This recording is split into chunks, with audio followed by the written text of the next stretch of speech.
Hello friends, मैं आज आपको फरमे की सहायता से ब्लाउज की कटिंग करना बताऊंगी। इसकी कटिंग की सहायता से आप एक बार कटिंग करके सारे ब्लाउजों को सिल सकते हो। इसके लिए आप वीडियो को पूरा देखिए। नाप मैं इसके अकॉर्डिंग रखूंगी।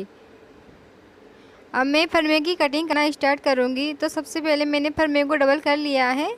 अब डबल करने के बाद में मैं इसको 3 इंच लूँगी। यहाँ से मैं तीरा 3 इंच मैंने यहाँ पर लिया है। 1.5 इंच को मेरे को तीरा रखना है। 1.5 इंच तीरा रखूँगी तो 1 इंच तीरे की लाई चला जाएगा ऊपर नीचे, और आधा इंच ब्लाउज में से चला जाएगा। तो यहाँ पर 3 इंच लिया है। अब मैं 3 इंच पर 1.5 इंच स्केल रखूँगी, क्योंकि ये सिलाई में चला जाएगा। और स्केल 1.5 इंच यहाँ पर रखूँगी। अभी यहाँ से तीरा 1.5 इंच है, और यहाँ से लेके तीरे से लेके यहाँ तक की ब्लाउज की पूरी लंबाई आएगी। तो यहाँ 13 इंच और आधा इंच एक्स्ट्रा लिया है। तो यहाँ से 13.5 इंच लिया है, आधा इंच ब्लाउज की सिलाई के लिए। अब मैं यहाँ पर लाइन डाल दी है। लाइन डालने के बाद में मैंने इस लाइन को लिया है 5 इंच। ये शोल्डर की लाइन रहेगी। तो मैं 5 इंच पे निशान लगा दिया है। अब 5 इंच पे निशान लगाने के बाद पे मैं इसमें लूँगी 3 इंच। 3 इंच के मैं शोल्डर रखूँगी। देखिए यहाँ पर 3 इंच लिया है। अब मैं गला रखूँगी तो गला लूँगी 2 इंच। 2 इंच का यहाँ पर गला लूँगी। अब मैं इसके बाद में यहाँ पर एक लाइन डाल दूँगी। यहाँ पर 5.5 इंच पर एक लाइन डालूँगी। अब मैं यहाँ पर 5.5 इंच पर, यहाँ पर 5.5 इंच पे मैंने ये लाइन डाल दी है। और इसके बाद में मैं इस लाइन को इधर की तरफ मिला दूँगी। ये 5.5 इंच पर इस लाइन को मिलाऊँगी। अब इधर की तरफ मैं गला रखूँगी तो मैं गले पर भी एक लाइन डाल दूँगी। ये गला रहेगा। अब गले को लूँगी मैं अब 6 इंच। तो यहाँ पे 6 इंच पर निशान लगा दूँगी। यहाँ से यहाँ तक 6 इंच और 6 इंच पर एक निशान लगा दूँगी। और यहाँ पर मैं गोल शेप दूँगी। इस तरीके से मैं गोल शेप दे दूँगी। अब मैं यहाँ पर आधा इंच अंदर की तरफ लूँगी। इस तरीके से आधा इंच अंदर की तरफ लूँगी। इसके बाद में मैं यहाँ पर एक लाइन डाल दूँगी। यहाँ पर हुक और आई की पट्टी लगाऊँगी। तो हुक और आई की पट्टी लगाने के लिए ये जगह चली जाएगी। तो यहाँ पर एक लाइन डाल दूँगी। और इस लाइन पे रखते हुए मैं लूँगी 8.5 इंच। सीना है 34 इंच, तो 34 का मैं 4 भाग करूँगी तो मेरे पास आएगा 8.5 इंच। तो 8.5 इंच पर मैं एक निशान लगा दूँगी। और यहाँ से मैं 8.5 इंच से 2 इंच एक्स्ट्रा लूँगी लूजिंग के लिए। यहाँ पर 2 इंच एक्स्ट्रा मार्जिन के लिए लूँगी। तो यहाँ से मैं 8.5 इंच और 2 इंच लूँगी। और यहाँ पर 8.5 इंच पर फिटिंग वाली लाइन लगा दूँगी। यहाँ पर 8.5 इंच पर मैंने फिटिंग वाली लाइन लगा दी है। और यहाँ पर एक्स्ट्रा मार्जिन के लिए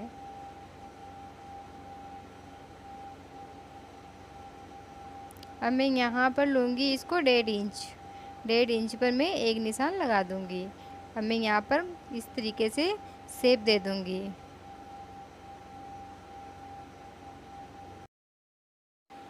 अब मैं तीरे का निशान बनाऊंगी। तो मैंने यहाँ पर ये निशान 3 इंच पर लगाया है। तो मैं यहाँ पर 2.5 इंच पर लगाऊंगी, क्योंकि तीरा मेरे को 2.5 इंच का रखना है। 1 इंच सिलाई में चला जाएगा और 1.5 इंच का तीरा रहेगा। तो मेरे को 2.5 इंच लेना है, और ये आधा इंच मेरे पास सिलाई में चला जाएगा, इसलिए मैंने 3 इंच लिया था। अब मैं यहाँ पर 2.5 इंच पर मैंने एक निशान लगा दिया है। अब मैं प्लेट्स के निशान लगाऊंगी। तो प्लेट्स के निशान लगाऊंगी मैं यहाँ पर 3.5 इंच। यहाँ पर मैं लाइन पे रखते हुए 3.5 इंच लूँगी। इसके बाद में इस लाइन को मैं ऊपर की तरफ लेते हुए 2 इंच ऊपर की तरफ लूँगी। इस तरीके से मैं 2 इंच ऊपर की तरफ लूँगी। और यहाँ पर मैं एक लाइन डाल दूँगी। इस तरीके से मैं दोनों तरफ ही लाइन डालूँगी।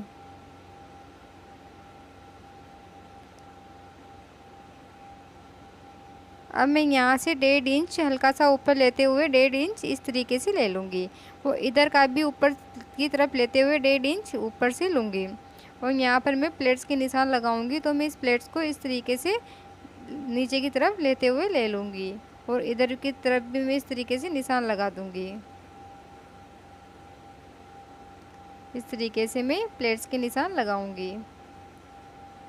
और एक प्लेट्स के निशान मेरे को ऊपर की तरफ लगाना है। तो मैं यहाँ पर 2 इंच ऊपर की तरफ लूँगी। इस तरीके से यहाँ से 2 इंच ऊपर की तरफ लेते हुए इस तरीके से शेप दे दूँगी।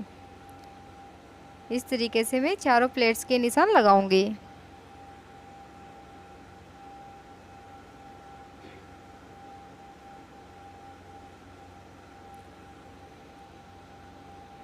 अब मैं यहाँ पर तिरे का निशान बनाऊंगी, तो तिरे का निशान मैं 1 इंच ऊपर की तरफ लूँगी। यहाँ पर 1 इंच ऊपर की तरफ लेते हुए और इस तरीके से शेप दे दूँगी। इस प्लेट से मैं इस तरीके से शेप दे दूँगी। अभी यहाँ से मेरे पास तिरा बन गया है। अभी इधर की तरफ ब्लाउज रहा है। अब मैं एक बार और बता देती हूँ, यहाँ पर मैंने गला रखा है। गला रखा है मैंने यहाँ पर 2 इंच का, और यहाँ पर रखा है मैंने 6 इंच। 6 इंच गला यहाँ पर रखा है, और यहाँ पर इसको रखा है 5.5 इंच। और यहाँ से यहाँ तक मैंने सीने का नाप है 34, तो मैंने यहाँ पर 4 बार इस तरीके से मैं नाप के अकॉर्डिंग इसको फर्मे की कटिंग करूँगी। अब मैं फर्मे की कटिंग कर दूँगी। इस तरीके से निशान निशान पर मैं ब्लाउज के फर्मे की कटिंग करूँगी। देखिए मैंने तिरे और आगे के फ्रंट की कटिंग कर दी है। अब मैं पीछे के फ्रंट की कटिंग करूँगी। पीछे की फर्मे की कटिंग करने के लिए मैंने पेपर लिया है। इस पेपर को मैं इस तरीके से डबल फोल्ड कर दूँगी। डबल फोल्ड करने के बाद में इधर मेरे को बंद वाला भाग रखना है। पीछे की साइड पर जिस तरफ मेरे को गला रखना है उधर बंद वाला भाग रखना है। बंद वाले भाग की तरफ मैं गला रखूँगी। और यहाँ पर मैं इसको इस जो हुक और आई के लिए लाइन है उसको बाहर निकालते हुए रखूँगी और बराबर से जमा लूँगी। और यहाँ पर मैं 13.5 इंच इसकी पीछे के फ्रंट की लंबाई रखूँगी। देखिए 13.5 इंच मैंने इसके फ्रंट की लंबाई रखी है, और आगे के फ्रंट की लंबाई यहाँ पर 12.5 इंच है। यहाँ पर 13.5 इंच इसकी लंबाई है। अब मैंने 13.5 इंच पर इस तरीके से निशान लगा दूंगी, और यहाँ पर आधा इंच ज़्यादा लेते हुए इस तरीके से शेप दे दूंगी, क्योंकि पीछे के पार्ट में मेरे को आधा इंच ज़्यादा लेना है। अब मैं इधर की तरफ इसका गला रखूँगी। इस तरीके से मैं पीछे के फ्रंट की कटिंग करूँगी। तो यहाँ पर गले का निशान लगाऊंगी 10 इंच पर, क्योंकि मेरे को 10 इंच का गला रखना है। आपको जितना भी रखना हो तो आप रख लीजिए। इस तरीके से 10 इंच पर मैं निशान लगा दूँगी, और यहाँ पर हल्का सा तिरछा लूँगी। अब यहाँ पर गोल शेप देते हुए इस तरीके से इसका निशान लगा दूँगी। अब मैं यहाँ पर प्लेट्स का निशान लगाऊंगी। 4 इंच पर मैं इस प्लेट्स का निशान लगा दूंगी, और यहाँ पर ऊपर की तरफ भी मैं 4 इंच लूँगी। दोनों तरफ मैं 4-4 इंच पर प्लेट्स का निशान लगा दूंगी। इस तरीके से मैं यहाँ पर 13.5 इंच पीछे वाले पार्ट की कटिंग करूँगी, और आगे का पार्ट मेरे पास रहेगा 12.5 इंच। 1 इंच में इस पीछे वाले पार्ट को एक्स्ट्रा लूँगी, और निशान निशान पर इस तरीके से मैं पीछे के पार्ट की कटिंग कर दूंगी।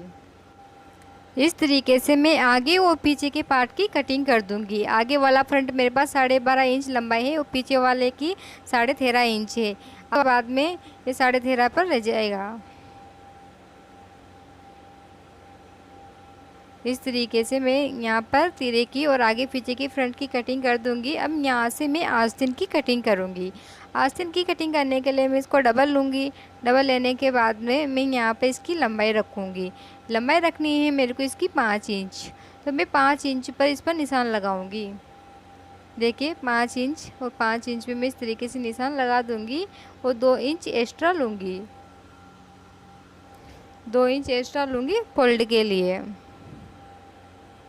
इस तरीके से मैं यहाँ पर 7 इंच पर निशान लगा दूँगी। 2 इंच एक्स्ट्रा लिया है मैंने फोल्ड के लिए और सिलाई के लिए। और यहाँ पर मैं 2.5 इंच लूँगी। यहाँ पर 2.5 इंच लूँगी, और यहाँ पर लूँगी मैं इसको 7.5 इंच। 7.5 इंच इसकी 7.5 या फिर आप नाप लीजिए 8 इंच यहाँ पर लूँगी। अब मैं इस तरीके से यहाँ पर शेप दे दूँगी। इस तरीके से मैं यहाँ पर शेप दूँगी। अब मैं यहाँ पे इधर मोरी रखूँगी। मोरी है 12 इंच, 12 का आधा करूँगी 6 इंच, और 6 इंच पे इस तरीके से निशान लगा दूँगी, और दोनों लाइंस को मैं मिला दूँगी, और इस तरीके से मैं मार्जिन के लिए रखूँगी। और यहाँ से मैं आगे का फ्रंट रखूँगी, तो आगे का फ्रंट इस तरीके से मैं यहाँ पर आधा इंच अंदर की तरफ लूँगी। इस तरीके से आधा इंच अंदर की तरफ लूँगी। अब मैं आस्तीन की कटिंग कर दूँगी।